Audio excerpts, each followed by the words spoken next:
Hello students, I am Ravi Kumar. अब हम पहुंच गए हैं chapter number 12 algebraic expression of class 6। पिछले ही चैप्टर में हम लोगों ने पढ़ा था वेरिएबल्स, जो कि जिसकी वैल्यू बार बार बदल रही थी। उसी का अब नेक्स्ट चैप्टर जो है that is algebraic expression. Algebraic expression क्या होता है? So these expressions found with the help of the constant and variable. Algebraic expression उसे कहते हैं जिसमें कांस्टेंट और वेरिएबल को मिलाकर लिखा जाता है। बेसिकली मैथ्स में हम अलजेब्रिक एक्सप्रेशन का मोस्टली यूज करते हैं, जैसे कि मैंने पिछले चैप्टर में भी आपको बताया था। ठीक है, इसके एग्जांपल के तौर पर आप जो भी फॉर्मूला जानते हैं वो लिखेंगे तो वो अलजेब्रिक एक्सप्रेशन ही होगा। जैसे कि आपको मैं कहता हूं एरिया ऑफ रेक्टेंगल, तो एरिया ऑफ रेक्टेंगल का फॉर्मूला क्या है? कमेंट सेक्शन में मुझे लिख के भेजें अभी, तो मैं देख पाऊंगा कि आपको आता है कि नहीं। चलो फिलहाल तो मैं बताता हूं एरिया ऑफ रेक्टेंगल। तो एरिया के लिए अगर मैं लिख दूं A is equal to length into breadth, तो ये क्या हो गया? That is a variable. सारे के सारे वेरिएबल्स हैं, लेकिन जब इसी को हम क्वेश्चंस के फॉर्म में लिख दें, जैसे कि 4x plus 5y is equal to 7, so that is called algebraic expression। यहां पर आप देख रहे हैं कि कांस्टेंट भी है, वेरिएबल्स भी है, सिंपल कांस्टेंट भी है और एक्सप्रेशंस भी हैं। एक्सप्रेशन मींस बेसिकली मैथ्स में कितने एक्सप्रेशन होते हैं? Plus, minus, multiplication, division, equal to, greater than, less than, not equal, और ऐसे ही कुछ एक लिमिटेड एक्सप्रेशन है जिसको कॉम्बिनेशन करके हम बनाते हैं एक एक्सप्रेशन स्टेट, है ना? तो इसको हम बोलते हैं अलजेब्रिक एक्सप्रेशन।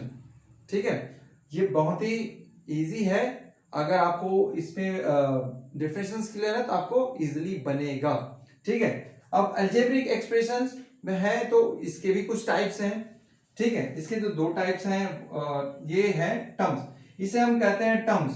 टर्म्स के बेस पे इसको हम बांट सकते हैं। ठीक है, इस क्लास 6 में हमको बेसिकली दो टर्म्स ही पढ़ने हैं। एक है सिंगल टर्म्स, ठीक है, सिंगल टर्म्स, और जो सेकंड वो है that is two terms, that is two terms. आप चाहे तो इसे वन टर्म भी बोल सकते हैं, वन टर्म। तो आप ये टर्म्स कैसे पता लगाएंगे कि वन टर्म्स है कि टू टर्म्स है? ठीक है, वन टर्म्स के लिए देखिए, ये वन टर्म्स का एक एग्जांपल दे रहा हूं। वन टर्म्स मतलब ऐसे वेरिएबल जिसकी वैल्यू वहां पर as it is same to same हो, जैसे कि 5x या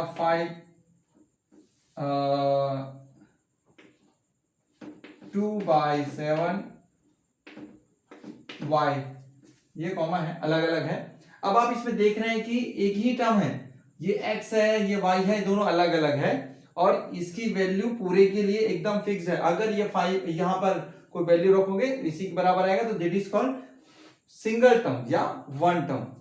डबल टर्म में कब आएगा या टू टर्म में कब आएगा? जब इसकी दो वैल्यूज हो जाएंगी, जैसे कि 5xy 2/5ab।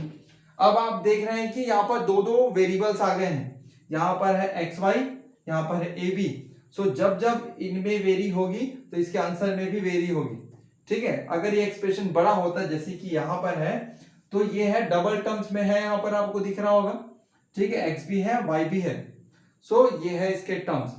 इन्हीं पे बेस्ड कुछ क्वेश्चंस हैं जो इस चैप्टर में हैं और आप बहुत ही इजी तरीके से उसे बना सकते हैं। ठीक है, सो देखते हैं वो क्वेश्चंस जो अभी आपके स्क्रीन पे अपीयर होने वाले हैं। ये सो फर्स्ट क्वेश्चन में ही आपको दिख रहा है कि recognise the single terms and second terms. आपको सिंगल टर्म्स और सेकंड टर्म्स को पहचान के लिखना है और कुछ भी नहीं करना है।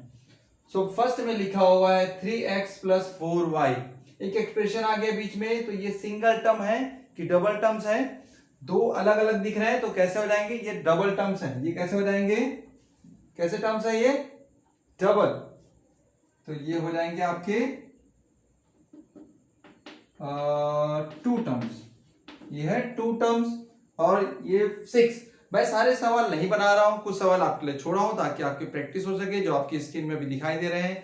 ये वेरियस टाइप्स के क्वेश्चंस हैं जिसको आपको सॉल्व करने हैं। ठीक है, आइए देखते हैं कुछ जो मैंने चूज करके निकाला है। 4ab, देखो ये एक ही टर्म्स है तो इट इज सिंगल टर्म्स, ये है आपका सिंगल टर्म, टर्म जरूर लिखें सिंगल टर्म, और ये है डबल टर्म, ये भी A B C minus one, A B C minus one हो रहा है, ये एक टर्म है, एक दूसरा टर्म है, तो ये क्या हो जाएगा टू टर्म्स, ये हो जाएगा टू टर्म्स। 3xy ये एक ही है तो ये क्या हो जाएगा सिंगल टर्म, ये हो गया सिंगल टर्म। टर्म्स मींस कितने वो एक्सप्रेशन के बाद है, अगर वो कितना भी बड़ा 3xyz भी लिखता तो भी वो सिंगल टर्म्स होता, लेकिन उसके बीच में अगर कोई एक्सप्रेशन आ जाए प्लस माइनस या प्रोडक्शन तो हम उसको टर्म्स अलग अलग हो जाता है, जैसे 1 2 1 2 3 होता है तो 3 भी, बट अभी हमको 1 और 2 पे ही वर्क करना है, ठीक है। ओके, सो अब देखते हैं सेकंड क्वेश्चन जो क्या आपकी स्क्रीन पे अभी दिखाई दे रहा है।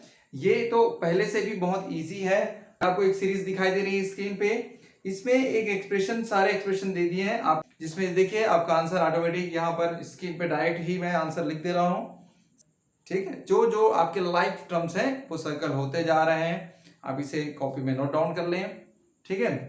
लाइफ टर्म्स वो टर्म्स होते हैं जो किसी भी इक्वेशन में एज इट इज रहते हैं, पूरे नंबर पर एक जैसा उसका अप्रोच होता है, ठीक है, उसको बोलते हैं लाइफ टर्म्स जो कि सर्कल हो रहे हैं, ठीक है। सो मिलते हैं अब नेक्स्ट चैप्टर में जो कि होगा आपका चैप्टर नंबर 13, ठीक है। So wait and watch, bye bye.